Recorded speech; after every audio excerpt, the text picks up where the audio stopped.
one of my early mentors, may God rest her soul, Lupe Ontiveros, she told me that in this business you never stop learning, and the day that you stop is the day that you should quit because it's getting stagnant.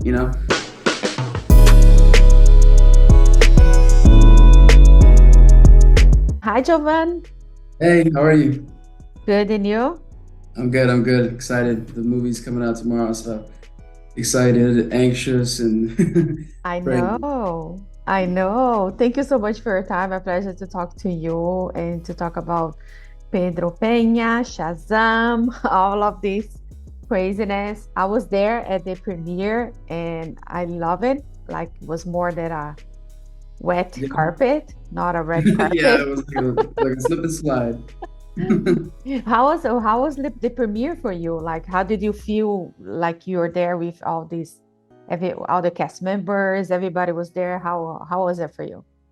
Well, it felt like just a big family reunion because I mean that's how it feels when you're on set and offset too. Because I mean we got to connect so amazingly on the first one that I feel like those connections kind of established and were the foundation for our relationship in this one. And I mean, it doesn't matter how long we've gone without seeing each other. It's always love, and that's the one thing I like about being a part of this. It's like a second family, Every cast I join or am a part of and stuff, I feel differently, and like this one, I would say is probably like my favorite.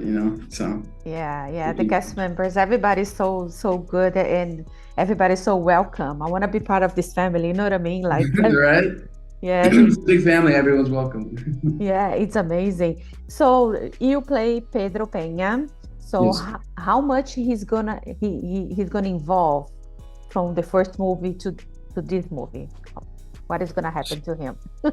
So I'll give like the spoiler-free one, and then we can do the spoiler warning and all Yeah, that. I would say for Pedro Pena, he takes a big transition in this movie, and it's a lot of heart, it's a lot of self-discovery, and as well as newfound loves for like baseball. I mean, he loves baseball now. He's um he's got something to share with Mama Rosa because she likes baseball, he likes baseball. So now they can watch the games together and maybe go to a baseball game in the third one. So yeah, you never know, right? And yeah, also, like of course, when you say Shazam, you transform in a superhero. So, but it's played for another actor, DJ Cotrona. How did you guys discuss like the character? Because it's pretty much is the same, but it's not. But how was this conversation? If you guys had any conversations about it?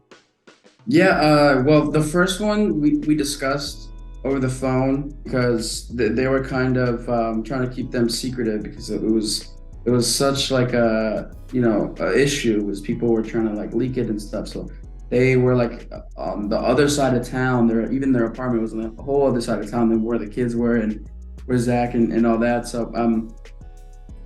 we got to talk over the phone, and from there he kind of picked my brain on like different things on how I'm gonna approach the role, and I gave him basically like the example of what I was gonna do, and I said I'm just primarily deriving my character from the New 52, and just kind of adding my own touches and my own emotions and stuff into it because I feel like I relate to this character very much so because when I was younger, I used to be very shy. I'd fidget and do all kinds of things, and that was very relatable. And I feel like a lot of kids start out that way until they start to discover themselves and who they are as a person, and then flourish and become an adult version of themselves and all that. So I That's think he amazing. handled it beautifully, honestly. Yeah, no, both of you. Also, you mentioned Mama Rosa and all Mhm. the other actors that play the kid, the brothers and Yeah, sisters. brothers and How, sisters. yes, how is this dynamic on set? You know what I mean? You guys are so good. Like I think it's kind of the chemistry works. And how is like this dynamic on set? It's a beautiful thing. I mean, like in between takes, we're playing like basketball with our trash or like little rolled up papers with the trash cans, just like who could shoot it from the farthest, or we just go back a couple steps, wow, and me, Jack, Asher, and Ian, we'd have a good time with the boys and stuff, and then Grace is really much so a big sister. She looks out for Faith, and she looks out for the rest of us, and it's just a beautiful thing. I feel like we kind of established the family dynamic in the first one, and it just kind of carried over very naturally in this one. We didn't get to hang out as much, but we did try to fit it in whenever we could. Yeah, that's amazing. And what did you learn about yourself playing Pedro Pena? What I learned about myself while playing this character is, I do still have some of the same twitches and stuff from the first one that I'm still trying to break the habits. So I feel like this time around it's a lot less, and I noticed it a lot less. Since I mean, I've watched it 5 times, so I've analyzed everything. I'm like, all right, I did that. Okay, I did that.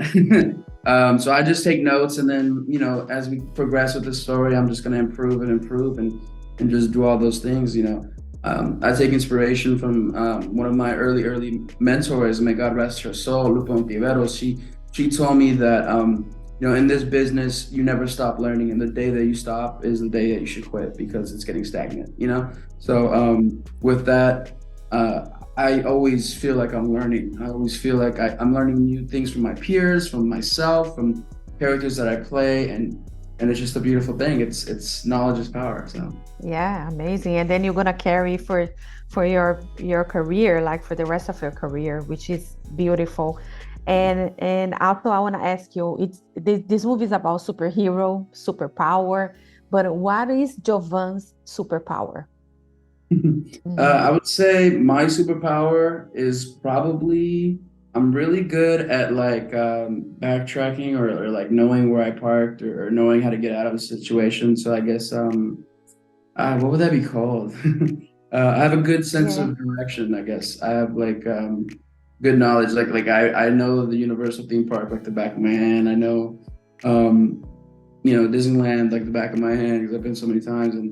And just today I was at a different interview this morning, and my mom it was like, "Where's the car?" I'm like, "I got it." So that's my specialty is finding the car and finding my way back.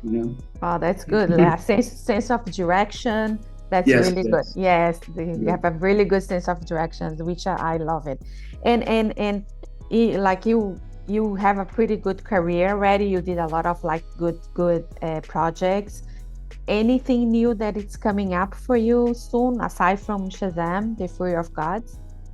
Yeah, so I'm setting up a lot of general meetings with productions and just kind of picking their brains and seeing what's in store for them and see how I can add to it if need be or if there's interest.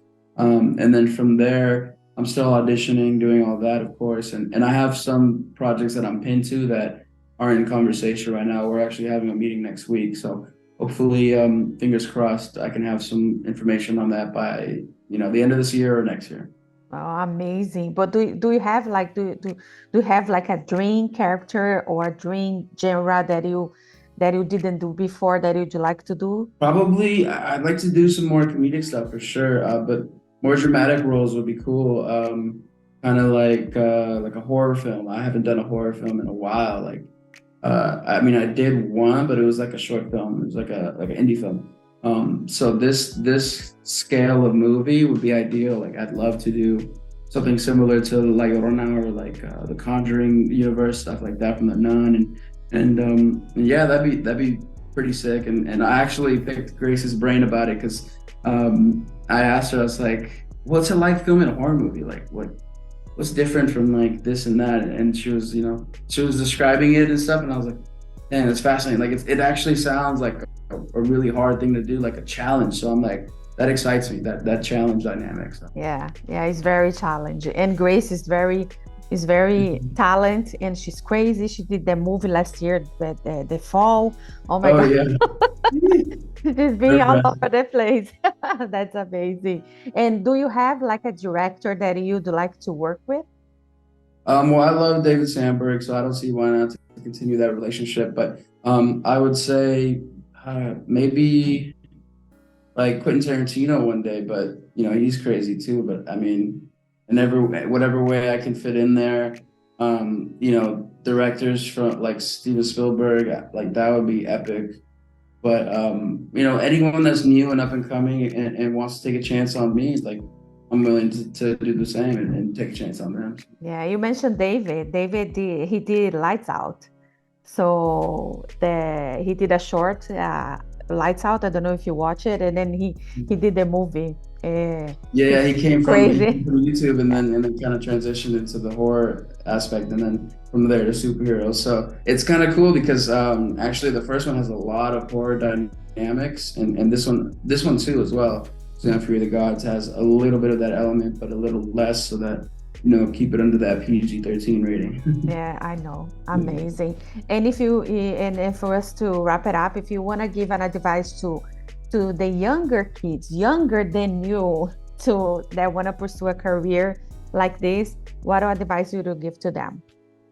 I would say talk to your parents and ask them if they're willing to help you to follow your dreams and chase your career, because it takes a lot of investment, not only from the kid, but also from the parents, because they're going to be doing primarily most of the work in terms of business side, paperwork, work permits, all that. So yeah, get in touch with an agent. That's primarily the focus, at least in my opinion. Some people like to get a manager and then an agent, but I feel like you don't really need a manager until you have something to manage. So for now, it's just kind of like building up and putting yourself in grind mode. So yeah, just be dedicated, be passionate, and have patience. Those are three that you need to like instill in yourself, so that you don't feel hurt, because you're gonna get like 1,000, a million no's before you get one yes, and that one yes could change your life. So. Exactly. That's the yes that change your life. Amazing. Exactly. Yes. This is the yes that This- changed my life. exactly. So just say the word. Exactly. Shazam. Oh, Shazam! oh, just say the word. Yes. Yeah, yeah. Amazing. So, Jovan, I just want to thank you so much for your time. A pleasure to talk to you. Muchas gracias. Muito obrigada. And a lot of success for Obviamente, you. gracias. Thank you. All right. Bye. Bye. Take care. If you like this video, don't forget to comment, to like, and subscribe to our channel right here.